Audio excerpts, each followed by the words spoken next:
ចាជំរាបសួរតិជនជាទីគោរពចាថ្ងៃនេះចានាងខ្ញុំចង់បង្ហាញពូលចាដែលបានអំពីវត្ថុធាតុដើមធម្មជាតិយើងប្រើអ្នកធម្មជាតិហើយសម្រាប់គោមនេះវិញចានៅក្នុងកលាគោមគឺមានការផ្លាស់ប្ដូរពណ៌ឃ្លាចាមានពណ៌លឿងសម្បកពពុះចា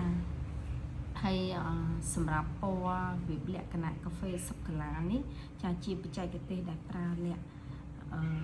អុកចាអញ្ចឹងគឺធ្វើឲ្យហូលនេះចាមានពន្លឺស្អាតចា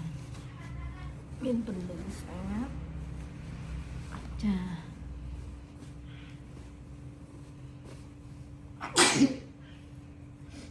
ចាហូលនេះមានពីរក្បិនណាចាក្បាច់ដែលនាងខ្ញុំបង្ហាញនេះមានពីរក្បិនដល់មួយក្បិននៅមួយក្បិនដល់មួយក្បិននៅមួយក្បិនណាចាហើយសម្រាប់រចនាប័ទ្មហូល3នេះវិញចាគោមដូចគ្នាចាក៏ប៉ុន្តែ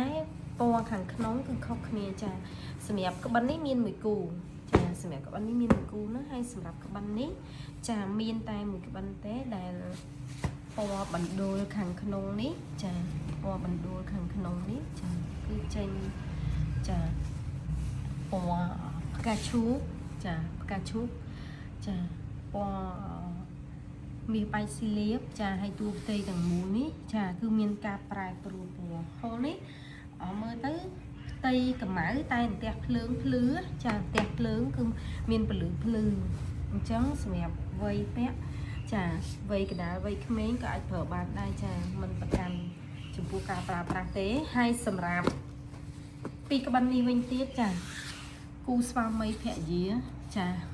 បងអញ្ជើញពីរនេះគឺស្អាតខ្លាំងចាហេតុអីគឺពណ៌ខាងក្នុងគេនេះចានេះចាពណ៌ខាងក្នុងណាចាពណ៌បែបលក្ខណៈបណ្ដូលស្លែខ្ចីចាជាមួយនឹងពណ៌ប្រាក់ចាដែលប្រើវត្ថុធាតុដើមពីផ្លែឈើពណ៌ប្រាក់នេះណាចាហើយជាមួយនឹងវល្លិឈើហើយជាមួយនឹងលក្ខខ្មែរជុំកន្លងចាពណ៌នេះគឺស្អាតចាសកត់សគុំចាប៉ុន្តែពណ៌នេះនាងខ្ញុំណែនាំឲ្យប្រើចំពោះវ័យកណ្ដាលនិងវ័យចំណាស់ទៅណាចាវ័យក្មេងកុំប្រើអីដោយសារពណ៌នេះមានអារម្មណ៍ថាចាស់ទុំបន្តិចចាចាស់ទុំតែមិនមែនចាស់ទុំខ្លាំងទេណាចាស់ទុំបន្តិចទេចាអញ្ចឹងសម្រាប់ក្បិននេះណាចាសម្រាប់ក្បាច់នេះចាពណ៌នេះ